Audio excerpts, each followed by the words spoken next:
हामीले गर्नुपर्छ। अवस्था यस्तो थियो कि चलचित्र पत्रकारिता सुरु हुँदाखेरि अहिले पनि हामीले चर्चा गऱ्यौँ। चलचित्र पत्रकारिता चाहिँ चलचित्र निर्माणभन्दा पनि अगाडिको इतिहास हामीले देखेका छौँ। जब हामी आयौँ चलचित्र पत्रकारितामा त्यो बेलामा पनि वर्षको मुस्किलले एउटा दुईवटा फिल्म बन्थ्यो हाम्रो अग्रजहरूले सुरु गर्दाखेरि।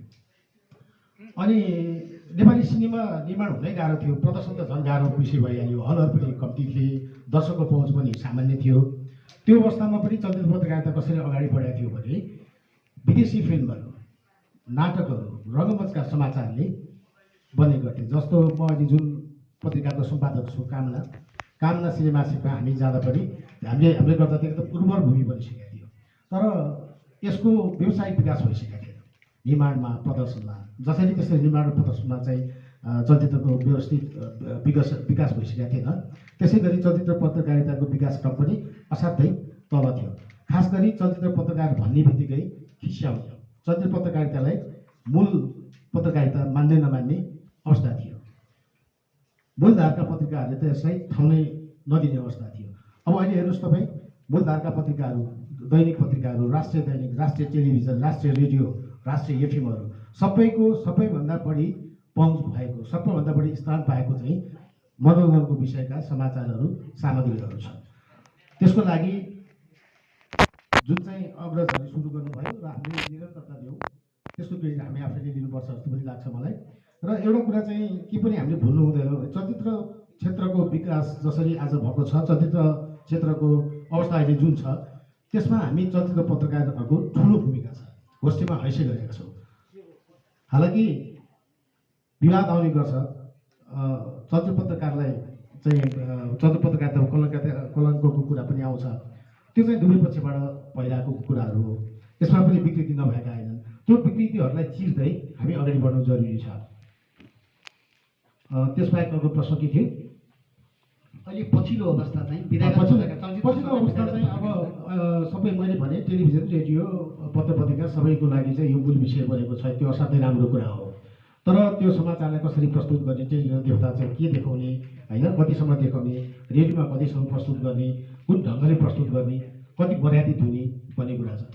संसारमा सबैभन्दा बढी चिक्रिन्छ बिग्रै हुने कुरा भनेको चाहिँ जहिले पनि नकारात्मक हुन्छ। तर नकारात्मक कुरा मात्रै, विषय मात्रै समाज। धन्यवाद। म दाइसँग फेरि जोडिन्छु। म दुर्गादाइसँग जोड्न चाहेँ। दाइले नेपाल पत्रकार महासङ्घमा बसेर विधागत पत्रकारिताको नेतृत्व गर्नुभयो, अर्थात् विधागत पत्रकारिताको तर्फबाट एसोसिएट सचिवमा निर्वाचित हुनुभएको थियो। तपाईँ एक कार्यकाल केन्द्रीय समितिमा बसेर काम गर्नुभयो।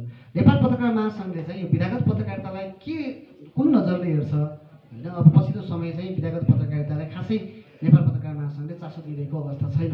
त्यो नेपाल पत्रकार महासङ्घ एउटा आफैमा पोलिटिकल संस्था जस्तो भएको छ, होइन, कुनै एउटा पार्टीको संस्था होइन। तर राजनीतिक रूपमा हेर्ने हो भने त्यसले चाहिँ पत्रकारहरूको राजनीतिक केन्द्रको रूपमा, शक्तिको रूपमा हेर्ने गर्छ, तथा पत्रकारहरूको नेता जन्माउनेको रूपमा त्यसलाई हेरिएको छ एकातिर। अर्कोतिर विधागत पत्रकारिताको विकास गर्नका लागि महासङ्घले विभिन्न कार्यक्रमहरू ल्याउनु पर्थ्यो, वार्षिक कार्यक्रम योजना बनाएर।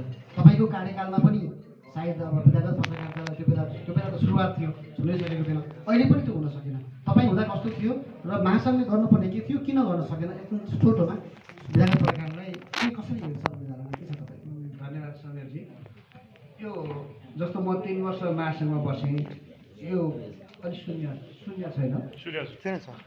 यो कस्तो छ भने विधागत पत्रकारहरूको र महासङ्घको बिचमा चाहिँ एउटा दूरी कस्तो छ भने विधागत पत्रकारहरूले चलचित्र मात्र हेर्ने कि खेलकुद, अनि आर्थिक, अनि विभिन्न अहिले 10-11वटा संस्था छन्। विधागत पत्रकारहरूले चाहिँ पत्रकारितामा रहने जो सक्रिय हुनुहुन्छ उहाँहरूले महासङ्घले हामीलाई हेर्दैन, खासै चासो दिँदैन भनेर भन्ने गर्छन्। महासङ्घको बुझाइ चाहिँ के छ भने विधागत पत्रकार भनेका चाहिँ आफ्नो क्षेत्रमा अब्बल छन् र जुन एउटा बाहिर एउटा भाष्य के छ भने महासङ्घले वास्तै गरेन भन्ने छ। तर त्यो होइन। त्यो के हो भने महासङ्घको बुझाइ चाहिँ म 3 वर्ष गर्दा मैले के अनुभव गरेँ भने यी आफ्नो क्षेत्रमा अब्बल छन् र त्यसले गर्दाखेरि जस्तो यो विधागत पत्रकारलाई तालिमदेखि लिएर अन्य कुराहरूको सन्दर्भमा चाहिँ महासङ्घमा कस्तो सिस्टम छ भनेदेखि जस्तो चलचित्र पत्रकारलाई तालिम दिनलाई चलचित्र पत्रकारिता बुझेको विज्ञ हुनु पर्यो र साँच्चै भन्दाखेरि जस्तो महासङ्घमा त्यो विधागत विज्ञ समग्रमा तालिम दिने प्रशस्त हुनुहुन्छ। विशेष गरी महासङ्घमा चाहिँ पत्रकारको सुरक्षा अनि यो श्रमजीवीका समस्या यस्ता विषयमा महासङ्घ अलि बढी त्यो परम्परागतदेखि नै त्यो विषय बढी केन्द्रित छ। अनि विधागत तालिम दिने मामलामा जस्तो स्पोर्ट्स, सिनेमा, आर्थिकहरूमा त्यति धेरै त्यो महासङ्घसँग पहुँच पनि छैन। र जो यता जस्तो चलचित्रमा जसले चलचित्र पत्रकार सङ्घ अथवा समीक्षक समाजले जसले कार्यक्रमहरू गर्छ आफैमा पूर्ण रूपमा महासङ्घको बुझाइ के छ भने चलचित्र पत्रकार सङ्घले आफ्नो कार्यक्रम कम्प्लिट गर्छ। हामीले तालिम हामीले के दाइलाई मेरो धारणा चाहिँ के हो भने म फेरि जोडिन्छु। विधागत पत्रकारिता भन्ने चलचित्र पत्रकारले चलचित्रका कुरा मात्रै लेखिरहँदाखेरि त्यसमा त कहिलेकाहीँ त के हुन्छ भने सबैले राम्रो गरिरहेको जस्तो हुँदैन नि त। त्यसलाई दक्षता अभिवृद्धिका कुरा होला, क्यापेसिटी डेभलपमेन्ट सबै अरू कुराहरू हुनसक्छ। अथवा हामीले कुन नजरमा जस्तै श्रीअन्तुमा हामीले कार्यक्रम गरिरहेका छौँ भने श्रीअन्तुको पर्यटन प्रबन्धनका लागि कार्यक्रम गरिरहेका छौँ भनिरहँदाखेरि त्यसमा दुईवटा पाटाहरू हुनसक्छ नि त। त्यसमा कलाकार पनि जोडिएपछि त यो त फेरि दुईवटा विधामा पऱ्यो। कलाकारिताको क्षेत्रबाट हेऱ्यो भने मनोरञ्जनको पाटो भयो, अथवा यहाँ आएर हामीले कार्यक्रम गरिरहँदा यहाँको चाहिँ लोकल ठाउँहरूलाई टुरिज्म प्रमोट गरिरहँदा यो पर्यटनको पाटो भयो। दुईवटा विधा जोड्यो नि त। यहाँ भनेको विधागत पत्रकारिताको अस्तित्व स्वीकार गर्छ कि गर्दैन, तिनीहरूको क्यापेसिटी डेभलपमेन्ट र पछिल्लो समय यो मूलधारको मिडिया नै यिनीहरू हो। अब यिनीहरूलाई चाहिँ सशक्त रूपमा लानुपर्छ भनेर कार्यक्रम किन तय गर्न सक्दैन भन्ने मात्रै मेरो प्रश्न। यस्तो छ त्यो कार्यक्रम महासङ्घले तपाईँले त्यसमा पनि ठ्याक्कै बुझाइमा समस्या। जस्तो महासङ्घले चलचित्र पत्रकार सङ्घले श्रीअन्तुमा आएर सिनेमा पर्यटन जोडेर कार्यक्रम गरिरहँदाखेरि महासङ्घले के बुझ्छ भने यो आफैमा एउटा अब्बल संस्था हो। जस्तो महासङ्घले त पत्रकारिता आचार संहिता, पत्रकारका सुरक्षा, श्रमजीवी पत्रकार ऐनभन्दा बाहेक त महासङ्घले अहिलेसम्म कार्यक्रम गरेकै छैन। तर चलचित्र पत्रकार सङ्घले आएर श्रीअन्तुमा पर्यटनसँग जोडेर कार्यक्रम गर्यो, होला अर्को स्पोर्ट्सले गएर स्पोर्ट्ससँग जोडेर कार्यक्रम गर्यो। महासङ्घको नेतृत्वले त्यहाँ बसेर हेर्दाखेरि अब्बल भइरहेछन्। हाम्रो समन्वय चाहिँ हाम्रो जरुरी हुन्छ। हामीलाई समन्वयको लागि सम्पर्क गऱ्यो भने हामी त्यसका लागि समन्वय गर्नलाई सबै कुरामा तयार छौँ। तर हामीभन्दा पनि अब्बल छ भन्ने एक खालको बुझाइ छ। यहाँ दाइसँग म फेरि जोडिन्छु। म प्रेसिडेन्टका केन्द्रीय अध्यक्ष कमल गिरी दाइसँग जोड्न चाहेँ। तपाईँहरू त नेता जन्माउने नेताहरू हुनुहुन्छ, अर्थात् नेपाल पत्रकार महासङ्घमा कसलाई जिताउने, कसलाई हराउने अथवा कसलाई नेतृत्व गर्न पठाउने भन्ने सङ्गठनका पनि नेताहरू अथवा एउटा पार्टीको विचार पनि बोक्नुहुन्छ। त्यो कारणले नेपाली पत्रकारिताको विकासलाई कहाँसम्म लान सकिन्छ, केसम्म सोच्नु भएको छ। अहिले पछिल्लो समय प्रेसमाथिको आक्रमण उत्तिकै छ, पछिल्लो समय बढिरहेको छ, यस्तो कुराहरू छँदैछ। सँगसँगै विधागत पत्रकारितालाई तपाईँले चाहिँ कसरी हेर्नुहुन्छ? अथवा नेपाल पत्रकार महासङ्घमा विधागत पत्रकारितालाई छोडेर एउटा एसोसिएट सचिव भनी राखिएको छ, 2 सदस्य राखेको छ। उहाँहरूको काम चाहिँ कोरम पुर्याइदिने, बैठकमा ताली पिट्ने। उहाँले विधागत पत्रकारिताको विकासमा केही पनि उहाँहरूको भूमिका खासै देखेको छैन भने तपाईँहरूको त्यसमा चाहिँ के धारणा रहन्छ? तपाईँले कसरी पठाउनुहुन्छ उहाँहरूलाई? अथवा अबका दिनमा चाहिँ विधागत पत्रकारितालाई यसरी लानुपर्छ भन्ने वेबाट तपाईँको धारणा के हुनसक्छ सङ्गठनको तर्फबाट? धन्यवाद समीरजी।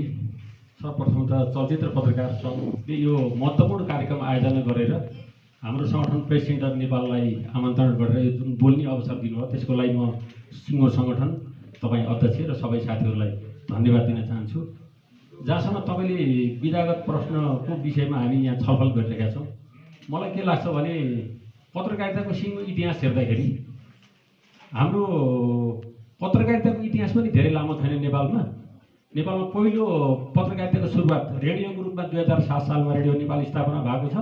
41 सालमा हामीले पहिलो टेलिभिजन हामीले प्राप्त गरेका छौँ र त्योभन्दा पहिला गोर्खापत्र एउटा पत्रिका मात्र थियो, सरकारी पत्रिका। खास गरी 46 साल पछाडि नेपालको पत्रकारिताले विकासको गति पक्रेको 46 साल पछाडि मात्रै हो। जब पत्रकारिताको मेन स्ट्रिम मूलधारको पत्रकारिता 2050 साल पछाडि जसरी विकास भएको छ, पत्रकारिताकै विकास भइरहँदाखेरि मैले पत्रकारिता गरिरहँदाखेरि मैले 54-55तिर मैले पत्रकारिता गरिरहँदाखेरि मैले त्यो स्मरण गर्न चाहन्छु। मैले पोलिटिकल न्युज पनि मैले लेख्थेँ, एउटा फिल्मको समीक्षा पनि मै आफै लेख्थेँ र खुल्ला मञ्चमा भइरहेको फुटबलको चाहिँ एउटा गेमको समाचार पनि मै आफै लेख्थेँ। यसको अर्थ हामी विधागत रूपमा हामी कति पुराना हौँ, कति चाहिँ परिपक्व हौँ र हाम्रो कति लामो इतिहास छ भन्नेको उदाहरण म दिन खोजेको। 50 साल पछाडि 30 वर्ष यता बल्ल हाम्रो पत्रकारिता विकास भएको स्थिति छ र हाम्रो अहिले यो चलचित्र पत्रकार सङ्घको इतिहासै हेर्दाखेरि पनि हामी 26 वर्ष पुरा भएको हुनाले हाम्रो विधागत पत्रकारिता बल्ल एउटा जवानी अवस्थामा पुगेको छ। त्यसो हुँदाखेरि हाम्रो जहाँसम्म सङ्गठनको भूमिका विधागत पत्रकारितामा जहाँसम्म कुरा गर्नुहुन्छ, विधागत पत्रकारिता भन्ने बित्तिकै धेरै विधाको विषय को सन्दर्भ हो।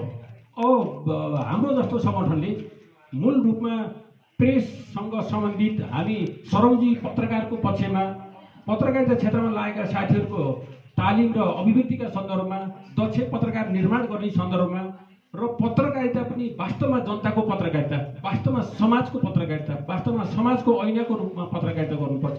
हामीले अझ यहाँ चलचित्रको कुरा गरिरहँदाखेरि अहिले हामी छलफलको क्रममा पनि आउन सक्छ। यो गम्भीर विषय विधा हो। यो अरू विषय अर्थतन्त्रको अर्थशास्त्रको विधा अथवा अरू विषय हामी तथ्य र अङ्कगणितमा मात्रै हामी समाचार प्रस्तुत गर्दा हुन्छ।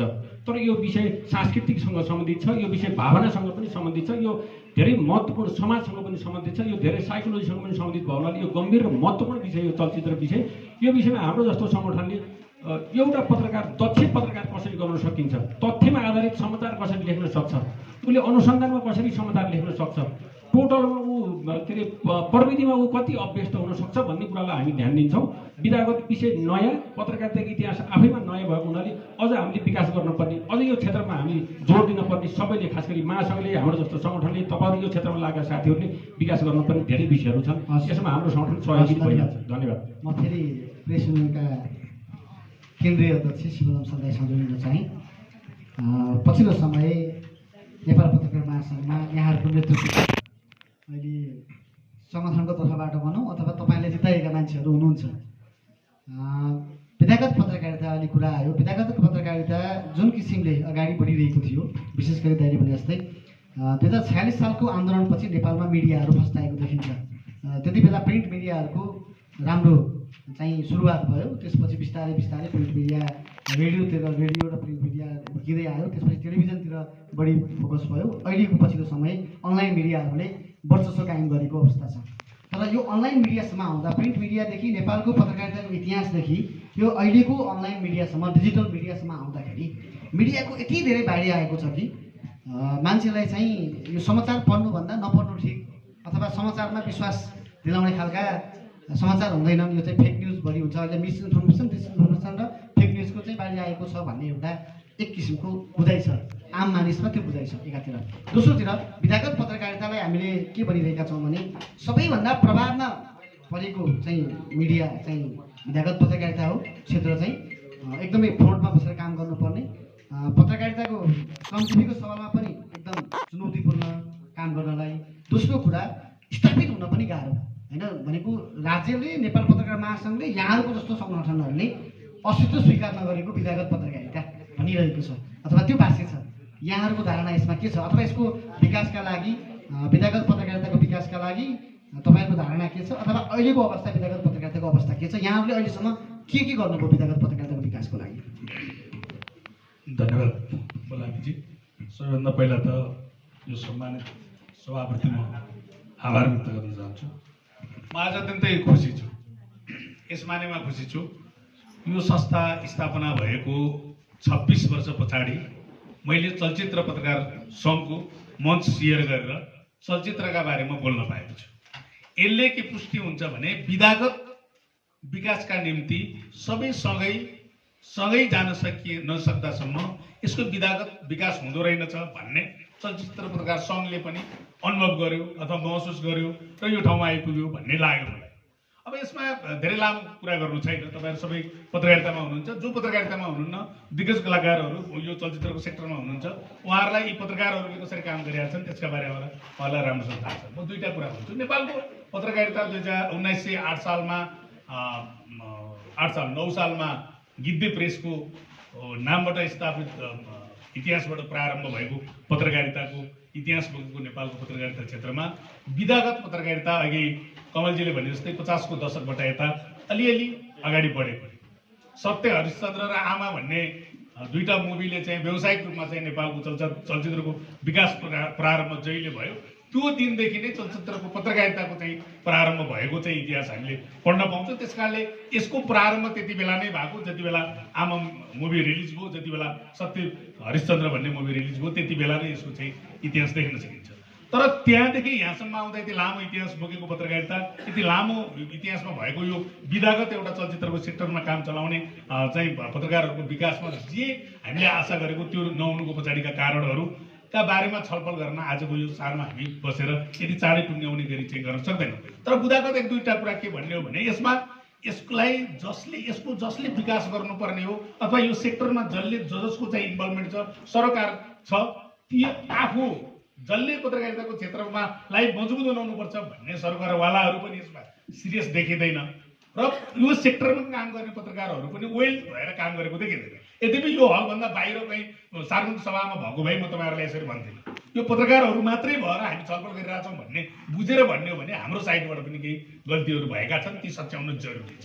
त्यो सच्याउन जरुरी के हो भने हाम्रो क्षमता अभिवृद्धि, हामीले यसको बारेमा विज्ञता, अहिलेको चाहिँ पछिल्लो पटक प्रवृत्तिले ल्याएको चाहिँ के अरे चुनौती, यसको सामना गर्न सक्ने गरी हामी चाहिँ बढ्न जबसम्म सक्दैनौँ अथवा यो विषयमा जबसम्म हामी दक्ष हुँदैनौँ तबसम्म हामीले हाम्रा विकासका निम्ति युनाइटेड भएर काम गर्न सक्दैनौँ भन्ने कुराको चाहिँ हामीले आत्मआलोचना गर्न जरुरी छ। त्यो कुरामा चाहिँ हामी कन्सियस हुनैपर्छ। अब मैले यति भनिरहँदाखेरि तपाईँ चाहिँ के अरे उहाँले भन्नुभयो तपाईँ एउटा सङ्गठनको नेता हुनुहुन्छ अथवा नेता बनाउनु भएको छ, महासङ्घमा पठाउनु भएको छ, मलाई तपाईँहरूको अगाडि भन्दा एकदम गर्व लाग्छ। यहाँ आज मैले अनुहार देखिरहेको छु राजन घिमिरे भन्ने, म 57 सालमा हिमालय टाइम्सको डेस्कमा काम गर्थेँ। मैले फर्स्ट पेजबाट एकजना कलाकारको समाचार, एउटा कलाकारको एउटा मुभीको समीक्षा फर्स्ट पेजबाट चाहिँ इस्यु गर्नुपर्छ भन्दा मैले सम्पादकसँग 3-4 दिन बोलचाल भएन, एक हप्ता त्यो इस्यु रोकियो, अर्को हप्ता जबरजस्ती छापेको चाहिँ राजन घिमिरे, तपाईँहरू सङ्गतमा हुनुहुन्छ भने कहिले सोध्नु होला। शिवलम्सालले चाहिँ फर्स्ट पेजमा नेताको भाषण मात्रै होइन, हाइड्रोबारको न्युज मात्रै होइन, पर्यटन धेरै आयो भन्ने मात्रै होइन, त्यो समाचार फर्स्ट पेजमा छाप्नुपर्छ भन्ने शिवलम्साल आज तपाईँहरूसँग चलचित्रको बारेमा छलफल गरेर, चलचित्र पत्रकारिताको छलफल गरेर 26 वर्षपछि स्थापना भएको सङ्गठनसँगै छु भनेपछि अब तपाईँहरूको विकासका निम्ति यो सङ्गठनमा जुन सङ्गठनमा म छु त्यसको योगदान हुन्छ। अझै गर्व गरेर भन्ने हो, म जहाँबाट निर्वाचित भएँ, हेटौँडामा महाधिवेशनबाट निर्वाचित भएँ, मलाई भोट हाल्ने साथीहरू थुप्रै साथीहरू यही हुनुहुन्छ। मैले विधागत त्योभन्दा अगाडि जो हेटौँडामा भोट हाल्नु भएको थियो तिनै साथीहरूलाई सोध्नुभयो, यो सङ्गठनको पोखरा महाधिवेशन भएको थियो, भोट हाल्नु भएको थियो भनेर सोध्नुहोस्, उहाँले हाल्नु भएको थिएन। मैले पछिल्लो 5-7 वर्ष यता चलचित्र सेक्टरलाई पनि खेलकुद के अरे आर्थिक जत्तिकै यो सेक्टरमा स्वास्थ्यमा छ, मनोरञ्जनमा के अरे उसमा छ, के अरे पर्यटनमा छ, विभिन्न पेसाहरूमा चाहिँ अहिले 11-12वटाले विधागत रूपमा चाहिँ अगाडि बढाइएको छ।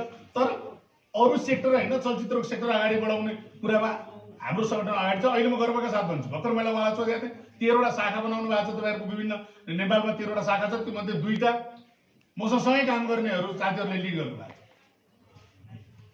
मेरो कार्यसमिति चाहिँ 119 जनाको कार्यसमिति छ, त्यसमा 7 जना हुनुहुन्छ, 1 जना पदाधिकारी हुनुहुन्छ, 6 जना चलचित्रको सेक्टरमा काम गर्नुहुन्छ। अब पत्रकार महासङ्घमा तपाईँहरूले पठाएर गएको भन्ने हो भने रामप्रसाद दाहाल तपाईँकै एसोसिएटबाट गएको, उहाँ पनि विधागत पत्रकारिताबाट जानुभयो भनेपछि प्रेस युनियनको तर्फबाट चलचित्रको विकासको सेक्टरको चलचित्रमा काम गर्ने पत्रकारको मात्र होइन, विधागतका निम्ति भरमजुर जे कुरामा गर्नुपर्ने कुराको चाहिँ मैले अलिकति रोकेर यसैमा जस्तै दाइले भनेको चाहिँ हामीले चाहिँ विधागत पत्रकारितालाई छोडेर नेता पनि जन्माएका छौँ, काम पनि गरेका छौँ भने यो एउटा पाटो भयो। हामीले चाहिँ समग्र विधागत पत्रकारिताको विकास कहाँ खोज्यौँ भने यिनीहरूका लागि ऐन के निर्माण गर्नुभयो र यो विधागत चाहिँ पत्रकारिताको अथवा चाहिँ अहिले यो हलमा भएका साथीहरूको चासो भएको चलचित्रको सेक्टरको कुरा मैले गरेँ। ओभरअलमा कुरा गर्ने हो भने हामी सिङ्गो पत्रकारिताकै क्षेत्रमा तिनै तहका राज्यहरूले कानुन निर्माण गर्दा मिडिया फ्रेन्डली छैन, गाउँपालिकाले कसरी नियन्त्रण गर्न सकिन्छ भन्ने छ, नगरपालिकाले कसरी नियन्त्रण गर्न पर्छ भन्ने छ, राज्य केन्द्रीय सरकार कसरी नियन्त्रण गर्न सकिन्छ भन्ने छ। यही चलचित्र विकास बोर्डको अध्यक्ष हुनुहुन्छ, उहाँ कति मिडिया फ्रेन्डली हुन्छ, तपाईँहरू सँगै काम गर्नु भएको छ, यति कुरा गर्न मिल्छ, यति कुरा गर्न मिल्दैन, उहाँले भन्नुहुन्छ। राज्यले सूचना सरल र सहज तरिकाले दिन सक्दैन, त्यसका लागि हाम्रो युनाइटेड हामी एक भएर लाग्नुपर्ने परिस्थिति निर्माण हो। त्यो मात्रै भन्दिनँ, यो सेक्टर यिनै साथीहरूले लेखेर भोलि मुभीको चाहिँ के अरे प्रचार हुने हो, अथवा यही सेक्टरले साथीहरूले गरेर अन्तको विकास हुने हो, अथवा यही साथीहरूले लेखिदियो भने सिनेमासँग जोडेर पर्यटनको कुरा जोडेर हो भने यहाँ चाहिँ सुटिङ हुने स्पोर्ट बन्छ भनेर भन्ने कसैलाई लागेको छ भने यिनीहरूको उद्देश्य पुरा गर्नका निम्ति यिनीहरूले भनेको कुरा दिनको लागि नै हच्किजाउनु पर्यो। अहिले चलचित्र उद्योगीहरू कसैले चाहिँ के अरे सूचना प्रवाह गर्न तयार हुनुहुन्न, कलाकारहरू मिडिया फ्रेन्डली भएर जो कोहीसँग बोल्न तयार हुनुहुन्न, बोलिसके हुने हो, बिगारिदिन्छन् कि भन्ने त्रासै छ भनेपछि सबभन्दा फ्रेन्डली जबसम्म चाहिँ यसको तिनटै सरकारवाला तिनटैको बिचमा चाहिँ अत्यन्तै राम्रो चाहिँ के अरे सम्बन्ध हुँदैन तबसम्म चाहिँ यो विकास हुन सक्दैन। यो डक्टरको स्वास्थ्यको कुरा गर्नु भने डक्टर हस्पिटल खोलेर चाहिँ त्यो सेक्टरमा काम गर्ने साथीको कुरा हो, पर्यटन व्यवसाय र चाहिँ पर्यटनमा लेख्ने राज्यको कुरा हो। समग्र रूपमा के हो भने राज्य अहिले पनि 46 सालको जनआन्दोलनदेखि आजसम्म आउँदा राज्य अहिले पनि के छैन भने मिडिया फ्रेन्डली भनेर मिडियाको कानुन बनाउन तयार छैन। तपाईहरु पत्रकार साथीहरु 24,500 तलब खाने गरी मिडिया हाउसले नियुक्ति गर्नुपर्छ भन्ने लडाईँसम्म हामी पुगेका छौँ हैन।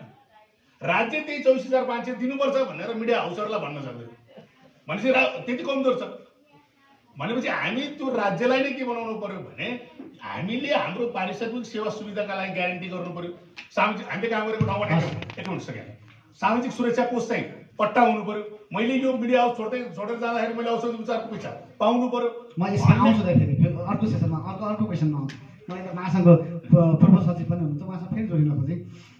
जस्तै अब 2046 सालपछि चलचित्र पत्रकारिताको इतिहास जोडिएको कुरा भन्नुभयो। चलचित्र पत्रकारिताको इतिहास त 2011 सालदेखि जोडिन्छ। 2011 सालदेखि नै चलचित्र पत्रकारिताको विकास हुँदै आएको छ। 2022 सालमा त आमा चलचित्रको बारेमा फिल्म समीक्षा नै लेखिएको छ होइन। देश आमा, मेरी आमा र फिल्म आमा भनेर फिल्म समीक्षा नै लेखिएको थियो। यो चलचित्र पत्रकारिताको इतिहास हामी औपचारिक कार्यक्रममा पनि गरेरै छौँ। यो त भन्दा पनि जस्तै उहाँहरूले भने जस्तै यो एउटा सङ्गठनका नेताहरूले के भन्नुभयो भने विधागत पत्रकारिताको विकासका लागि हामी लागिरहेका छौँ भन्नुभयो। उहाँहरूको मूल आशय यही नै थियो। तर विधागत पत्रकारिताको कुरा गरिरहँदाखेरि मैले अघि जोडेँ विधागत पत्रकारिताको विकासलाई केलाई मान्ने भन्ने कुरा हो कि पत्रकार धेरै भइयो त्यसलाई मान्ने हो कि अथवा क्वालिटी खोज्ने हो हामीले विधागत पत्रकारिताको। अहिले पछिल्लो समय चाहिँ तपाईँ राजधानी दैनिकको एकपटकको सम्पादक पनि भइसक्नु भएको। अहिले मैले जोड्न खोजेको कुरा चाहिँ प्रिन्ट मिडियाको समय हुँदाखेरि कम्तीमा पत्रकारले आफै समाचार लेख्ने चलन थियो। तर अहिले के छ भने समाचार लेख्ने पत्रकार एकदमै कम हुन्छ, समाचार सार्ने पत्रकार धेरै हुन्छ। अहिले सार्ने समाचार जमाएर हामी विकास भयौँ भनिरहेछौँ कि लेख्ने पत्रकारको खोजी गरिरहेका छौँ। भनेको विधागत पत्रकारितामा लेख्ने पत्रकार कहिले खोज्ने अथवा लेख्ने पत्रकार कसरी जन्माउने भन्ने विषयमा तपाईँको धारणा के छ?